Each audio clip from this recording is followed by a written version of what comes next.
Bora decodificar a ciência por trás da preparação física no futebol? O que a gente vai ver aqui é uma descoberta fundamental, uma que conecta o motor, a capacidade física de cada jogador, com o que ele entrega em campo. E o mais legal, isso vale para todo mundo, não importa a posição. Então vamos começar com a pergunta que todo mundo faz, né? Aquele meio-campista incansável, a preparação física dele é mais importante que a de um zagueiro? Bom, à primeira vista parece óbvio que sim, mas acredite, a ciência mostra que a história é bem mais complexa. E para ser sincero, muito mais interessante. E é aí que entra o grande quebra-cabeça. Por anos, a ciência tentou provar uma ligação direta entre a aptidão física de um atleta e o que ele de fato fazia no jogo. Só que os resultados eram inconsistentes. Parecia que faltava uma peça. E essa peça perdida tinha muito a ver com a posição do jogador e, claro, com dados mais antigos que acabavam atrapalhando a análise. Ok, para a gente montar esse quebra-cabeça, a gente precisa separar as coisas em duas caixinhas.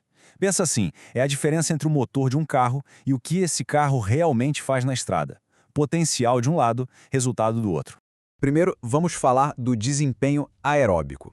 Esse é o motor do corpo. É a capacidade base do jogador, sabe? É a eficiência com que ele produz energia. E olha que dado impressionante. O sistema aeróbico é responsável por uns 85 a 95% de toda a energia gasta num jogo de futebol. É coisa pra caramba. E do outro lado, a gente tem o desempenho de corrida na partida. Se o primeiro era o motor, esse aqui é o resultado na pista. É o que o jogador efetivamente faz em campo. É o GPS mostrando, sem margem para erro, a distância percorrida, a intensidade, os dados brutos dos 90 minutos. Então, aqui fica bem claro, né? De um lado, o motor, métricas como o famoso VO2 máximo, que é basicamente a capacidade do corpo de usar oxigênio, e o limiar anaeróbico. Do outro lado, o resultado em campo, a distância total, os piques em alta velocidade. E a grande pergunta que a ciência sempre se fez foi: ok, mas quão forte é a ligação entre uma coisa e outra? E agora, a gente chega no grande vilão dessa história. O motivo pelo qual essa ligação era tão difícil de provar. A resposta? As diferenças gigantescas nas exigências físicas de cada posição. Cada um faz uma coisa completamente diferente em campo. Vamos dar uma olhada rápida nos números. Um meio-campista central corre, em média, 115,5 metros por minuto. Um zagueiro, uns 104. A diferença na distância total nem parece tão grande, né? Mas, quando a gente olha para as corridas de alta intensidade, aí a coisa explode. Um lateral chega a fazer quase o dobro do trabalho de alta intensidade de um zagueiro. É outro esporte. Olhando só para a distância total, fica claro, os meias centrais são os maratonistas do time. Eles rodam muito mais. E é por isso que era tão difícil comparar a performance física de um meia com a de um zagueiro olhando só para isso. Era como comparar, sei lá, maçãs com laranjas. Não fazia sentido.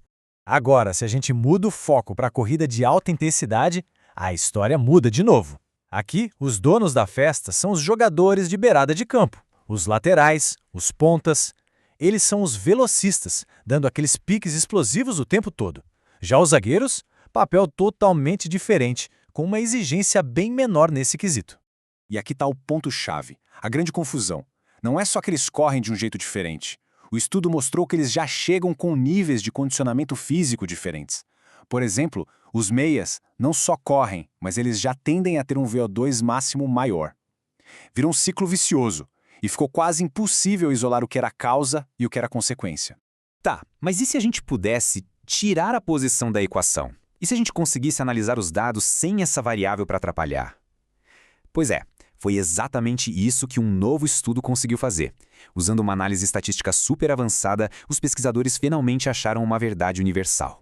E aqui está a grande revelação.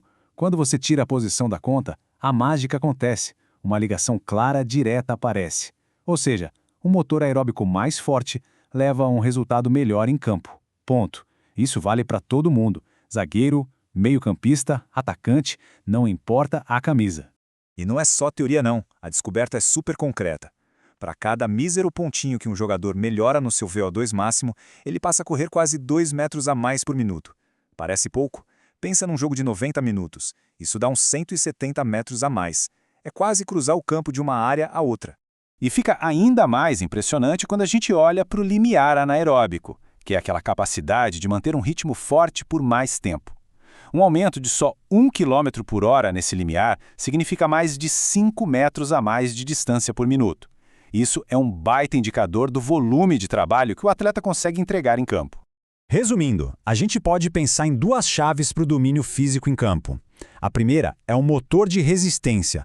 Um VO2 máximo e um limiar anaeróbico melhores significam diretamente mais distância total percorrida. E a segunda chave é o motor de intensidade. Uma nota boa no teste ioiô é o que vai dizer se o jogador consegue entregar mais piques, mais corridas de alta intensidade, aquelas que realmente decidem o jogo. Beleza, tudo isso é muito legal, mas e na prática? O que isso muda no dia a dia? Como que um treinador, um preparador físico ou até um olheiro pode usar essa informação para ganhar uma vantagem? As implicações são gigantescas. Pensa só, agora dá para usar os testes de pré-temporada para ter uma ideia muito mais clara do que esperar de um jogador em campo. O treino pode ser muito mais individualizado para turbinar um motor de cada um, não só dos meias. E para os olheiros, a mensagem é clara. Uma base aeróbica forte deixou de ser um diferencial e virou pré-requisito. Não é negociável, não importa a posição. Isso tudo nos deixa com uma última provocação. Se a gente já sabe que todo jogador de elite precisa ter um motor de primeira, qual é a próxima fronteira? Onde os times vão buscar a próxima vantagem física? Vai ser na velocidade de recuperação, na nutrição ou em alguma outra coisa que a ciência ainda nem descobriu como medir? Fica a pergunta no ar, porque a busca pela excelência, essa nunca para.